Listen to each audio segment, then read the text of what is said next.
Oke, kasus terakhir yang akan kita bahas adalah nanti untuk kasus lambda besar dari 0 ya. Tadi lambda sama dengan 0 dan lambda kecil dari 0 sudah. Nah, ini untuk kasus lambda besar dari 0. Nah, diberikan ini adalah PDB order 2. Jadi untuk menyelesaikan ini, lihat lagi materi PDB order 2 yang pernah dipelajari waktu di mata kuliah PDB. Nah, persamaan karakteristik dari PDB ini adalah M kuadrat ditambah lambda sama dengan 0. Maka M kuadratnya sama dengan negatif lambda. Sesederhana ini saja ya, karena kan hanya ada satu variabel di sini kalau kita pandang ini sebagai persamaan kuadrat. Nah, M kuadrat sama dengan negatif lambda, namun lambdanya itu bernilai positif, sehingga negatif lambda tentunya bernilai negatif.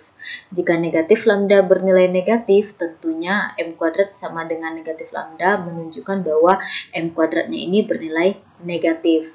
Nah, jika M kuadrat bernilai negatif, tentunya M itu bukan berasal dari bilangan real, karena tidak ada bilangan real yang jika dikuadratkan hasilnya bernilai negatif. Nah, oleh karena itu, kita tahu bahwa M1 atau M2-nya atau solusi dari persamaan ini adalah bilangan imajiner, yaitu akar dari lambda I dan negatif dari akar lambda I. Nah, ini analog dengan kalau kita punya misalnya M kuadrat sama dengan negatif 4. Maka solusinya adalah M yang pertama sama dengan akar dari 4I, yaitu sama dengan 2I. Dan yang satu lagi adalah negatif dari akar 4I, atau sama dengan negatif 2I. Nah, gitu juga di sini. Nah, kalau akar-akar dari persamaan karakteristiknya ini adalah merupakan bilangan imajiner, maka sebagaimana yang pernah dibahas dulu di PDB order 2, solusi umum dari masalah PDB-nya itu adalah berbentuk kombinasi antara sinus dan kosinus. Jadi Pi-nya adalah sama dengan A kali sinus dari akar lambda X. Akar lambda ini berasal dari nilai M-nya, atau solusi dari persamaan karakteristiknya ini. Oke, kemudian ditambah dengan B kali kosinus akar lambda X. Maka inilah solusi umum dari PDB order 2 ini. Oke, nah kita punya informasi syarat awal tadi atau syarat batas P0 sama dengan 0, yang artinya ketika X sama dengan 0, nilai P-nya adalah 0.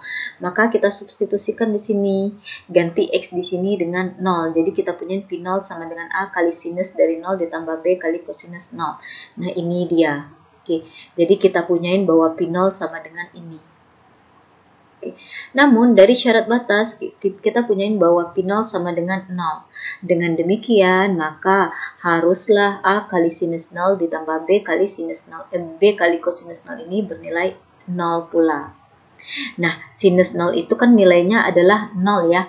Oleh karena itu dari sini kita punyain A dikali 0 ditambah B kali kosinus 0 itu nilainya adalah 1. Jadi B kali 1 sama dengan 0. A kali 0 ini habis atau 0. Yang B kali 1 adalah B. Jadi kita punya B sama dengan 0. Nah, kita substitusikan ke solusi yang kita punya tadi. Bahwa B sama dengan 0 nih ternyata. Dan 0 dikali apapun ini tetap saja hasilnya akan 0 ya di suku ini. Oleh karena itu, penampilan solusi kita sekarang mengerucut menjadi Px sama dengan A kali sinus akar X saja, yaitu ini dia. Nah, selanjutnya kita manfaatkan lagi nilai syarat batas yang kedua, yaitu PL sama dengan 0.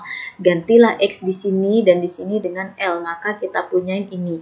PL sama dengan A kali sinus akar L sama dengan 0. Akar L. Nah, kita punyain ini. Namun menurut syarat batas haruslah PL-nya ini sama dengan 0. Nah, PL sama dengan A kali sinus ini dan PL sama dengan 0. Tentulah harusnya A kali sinus akar PL itu harus bernilai sama dengan 0. Ya. Nah, sama seperti contoh sebelumnya bahwa kita ingin selalu menemukan solusi non trivial. Jangan sampai deh koefisien nilai A dan B itu bernilai 0. Oleh karena itu kita perjuangkan mungkin nggak ya ada suatu lambda sedemikian sehingga nilai sin dari akar lambda L ini bernilai 0. Nah, sinus dari akar sinus dari akar lambda L sama dengan 0. Artinya sinus dari sudut berapa sih yang sama dengan 0? Nah, kita tahu bahwa di nilai trigonometri ya, sudut-sudut yang nilai sinusnya bernilai 0 itu adalah sudut 0, sudut 180 derajat atau disebut juga dengan sudut pi radian, kemudian sudut 2pi radian atau 360 derajat, kemudian sudut 3pi dan seterusnya. Nah, oleh karena itu kita bisa menemukan nilai akar lambda L sedemikian sehingga sinus dari akar lambda L itu sama dengan 0, yaitu nilai-nilai yang akar lambda L ini harus bernilai n kali pi, di mana n ini adalah bilangan bulat yaitu 0, 1, 2 dan seterusnya, dan pi ini adalah satuan sudut dalam radian. Oke, jadi akar dari lambda L sama dengan NP ya, dimana kalau kita jalankan benar ya, gantilah n-nya dengan 0 berarti menjadi sinus 0, kemudian ganti n-nya dengan 1 berarti akar L ini sama dengan 1pi. Nah, sinus 1pi itu benar sama dengan 0, kemudian boleh ganti lagi n-nya dengan 2 berarti akar dari lambda L sama dengan 2pi. Jadi akar dari lambda kali L sama dengan 2pi, jadi ini sama dengan 2pi dan sinus 2pi benar adanya sama dengan 0. Oke. Nah, akar lambda kali L sama dengan NP. Yang kita butuhkan adalah lambda nanti sebenarnya untuk mengklaim nilai eigennya. Maka pisahkanlah di sini akar lambda sama dengan NP per L. Kemudian kita butuhkan lambda, kuadratkan aja masing-masing ruasnya. Maka kita peroleh lambda kuadrat sama dengan NP dikuadratkan dibagi L. Nah, inilah dia. Jadi nilai eigennya itu adalah ini. Nah, berikutnya kita temukan nih solusi eigennya. Nah, gantilah lambda yang di sini dengan ini kan akar lambda ya. Akar lambdanya adalah NP per L, maka gantilah akar lambda ini dengan NP per L. Jadi Px sama dengan A kali dari sini ya. A kali sinus akar lambda kali X, ganti akar lambdanya dengan NP per L, maka jadilah seperti ini. Oke, by the way tadi lupa menjelaskan yang ini di sini. Kan tadi kita harus menemukan A sama dengan 0 atau sin dari akar lambda sama dengan 0. Ternyata kita bisa menemukan suatu kondisi di mana nilai sinus dari akar lambda L ini sama dengan 0, yaitu dengan syarat atau pada keadaan akar lambda L-nya ini sama dengan NP. Nah, udah cukuplah sampai di sini. A-nya tidak perlu disama dengan 0 karena kan kita mau mencari solusi yang trivial ya. Kalau A sama dengan 0, maka tentunya ini bernilai 0 sehingga Px sama dengan 0 kembali lagi menjadi solusi trivial. Oke, makanya di sini kesimpulan tentang solusi non trivialnya masih ada A, kemudian dikali sinus dari akar lambdanya ini yang kita ganti menyesuaikan ini.